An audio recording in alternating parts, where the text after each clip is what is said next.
El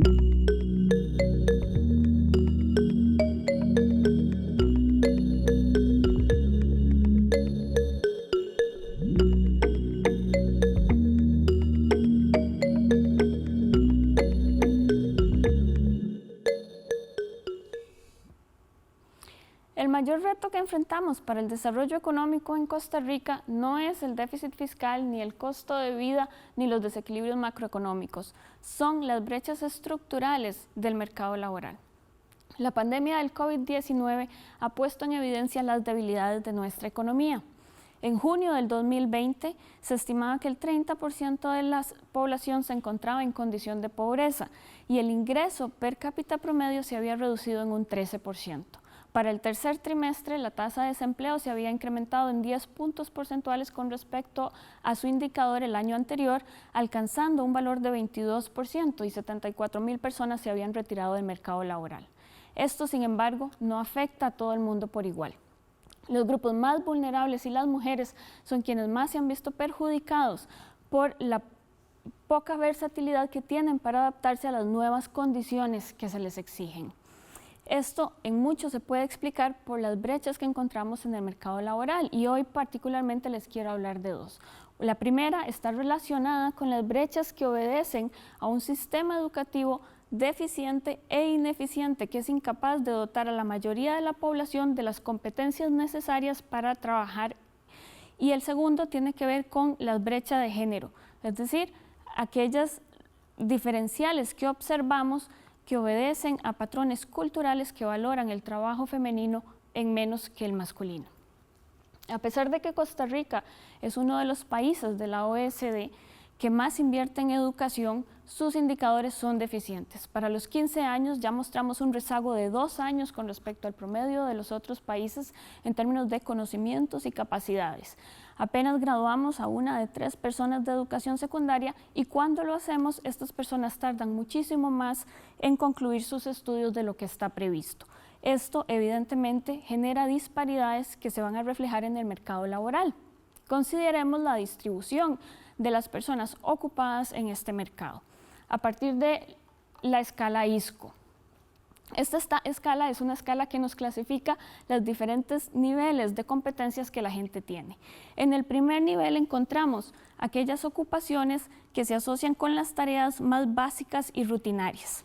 Aquí normalmente lo que se nos exige para este tipo de ocupaciones es haber tenido la primaria completa o haber cursado la educación general básica, es decir, hasta noveno año en nuestro país.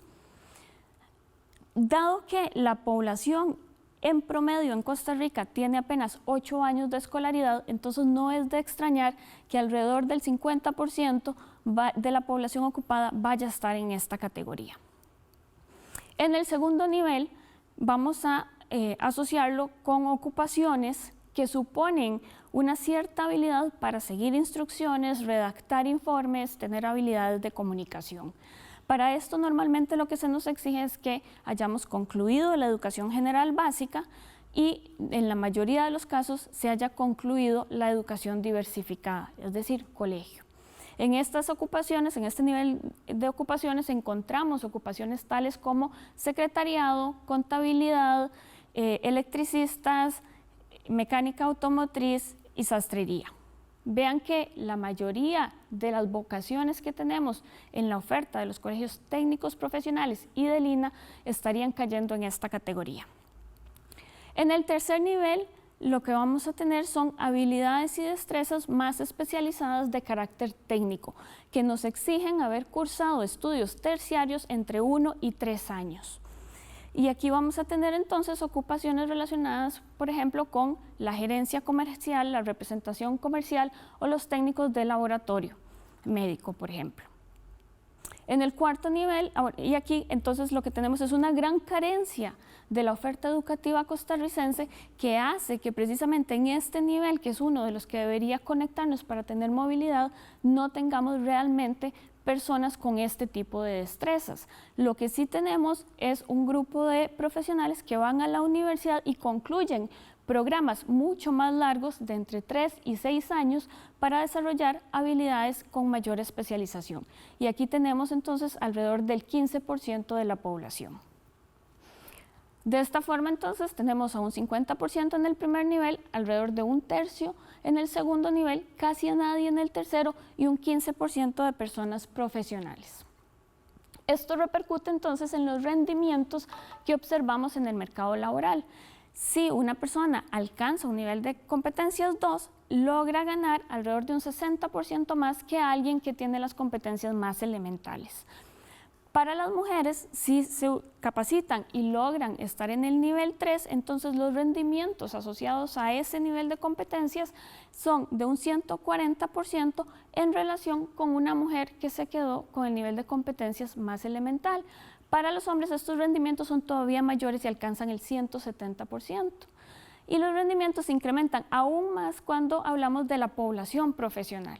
Una mujer profesional gana 250% más que una mujer con el nivel de competencias 1, mientras que un hombre alcanza rendimientos superiores al 300% en relación con un hombre con competencias del nivel 1. Esto entonces nos genera disparidades en el mercado laboral que se nos traducen y se nos magnifican a nivel social. Tomemos un ejemplo simplemente a partir de los datos promedios de cada una de estas categorías. Cuando nosotros formamos hogares y nos relacionamos socialmente, tendemos a hacerlo con personas que son similares a nosotras.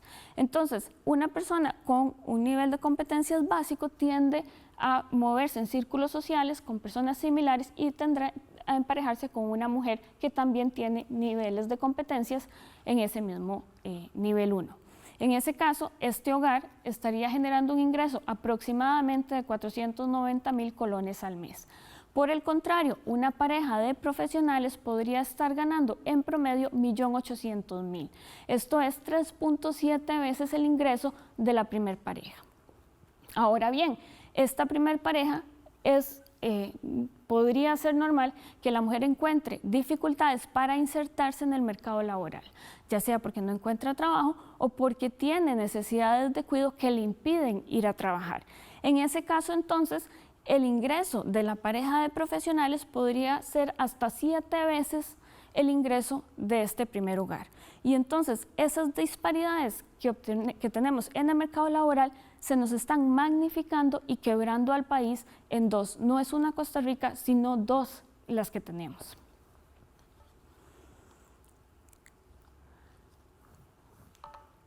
Ahora bien, la carencia y las deficiencias educativas también tienen costos en el mercado laboral. ¿Por qué? Porque dificultan que las personas encuentren puestos que son adecuados a sus niveles de competencias. Y entonces vamos a tener un porcentaje de la población, alrededor del 30%, que está subcalificada, es decir, personas que teniendo las habilidades para un puesto no lograron entrenarse lo suficiente para desarrollar las competencias necesarias para ese puesto. La subcalificación afectará principalmente a los hombres. En el otro extremo tenemos personas que para aspirar a ciertos puestos más bien sobreinvirtieron en educación, es decir, se calificaron de más. Y entonces estas personas, al no encontrar puestos de trabajo para el nivel al que se habían preparado, tienen que ir a trabajar a niveles inferiores. Esas son las personas que están sobrecalificadas. Aquí tenemos alrededor de un 15% de la población. Ahora bien, en Costa Rica la sobrecalificación parece ser aparente, porque cuando les preguntamos a esas personas que aunque estudiaron más para el puesto que tienen, dicen estar satisfechas con ese puesto. Y entonces ahí básicamente lo que tenemos es ese vacío de ofrecer realmente capacidades técnicas y estamos llevando a la gente a capacitarse de más. Entonces, la subcalificación la vamos a observar mayoritariamente en aquellas ocupaciones de nivel intermedio, como por ejemplo los ensambladores o los técnicos y profesionales de nivel medio. En esta última franja de ocupaciones también vamos a encontrar un alto porcentaje de población que está sobrecalificada. Es decir, cuando necesitamos trabajadores con competencias intermedias o los estamos llenando con personas que no lograron estudiar lo suficiente o con personas que trabajaron de más. Y esto tiene también costos para esas personas.